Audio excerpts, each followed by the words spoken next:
Como é que Portugal aconteceu? Portugal localiza-se a sul da Europa, na Península Ibérica. Faz apenas fronteira com Espanha. É banhado a oeste pelo Oceano Atlântico e foi fundado em 1143, sob a dinastia de Dom Afonso Henriques, o primeiro rei de Portugal. Qual é a língua nacional e como se formou?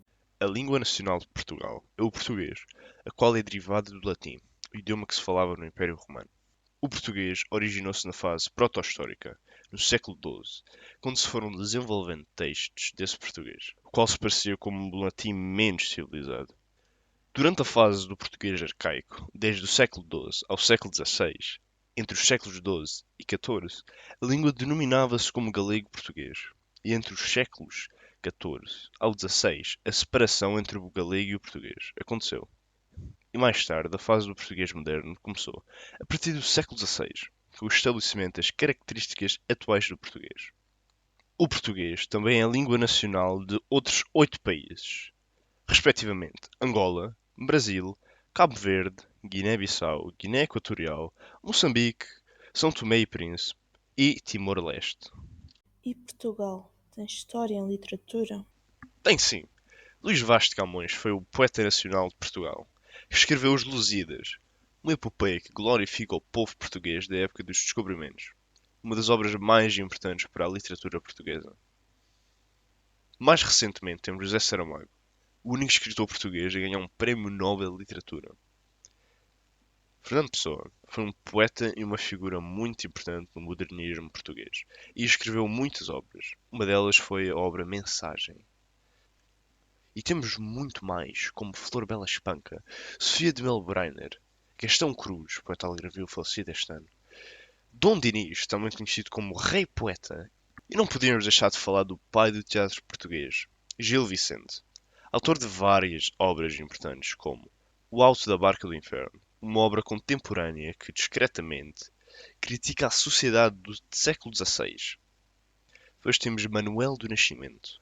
Foi um escritor e o seu estilo era de romance, e escreveu diversas obras, como por exemplo O Último Espetáculo. Quais são as tradições portuguesas mais famosas?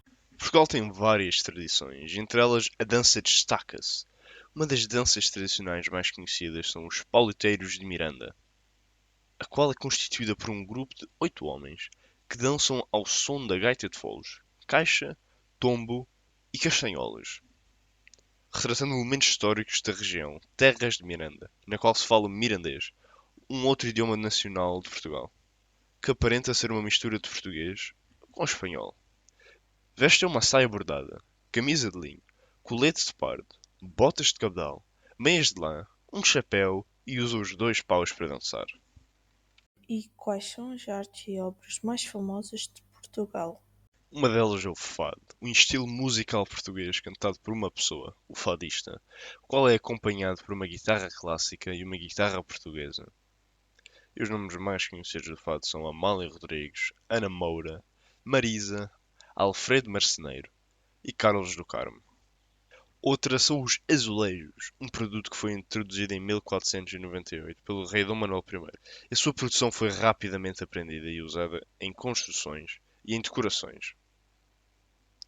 Outra grande característica de Portugal são as calçadas portuguesas, uma espécie de mosaico, onde se vai montando os cubos da calçada no chão, o que no final revelará um desenho ou um padrão.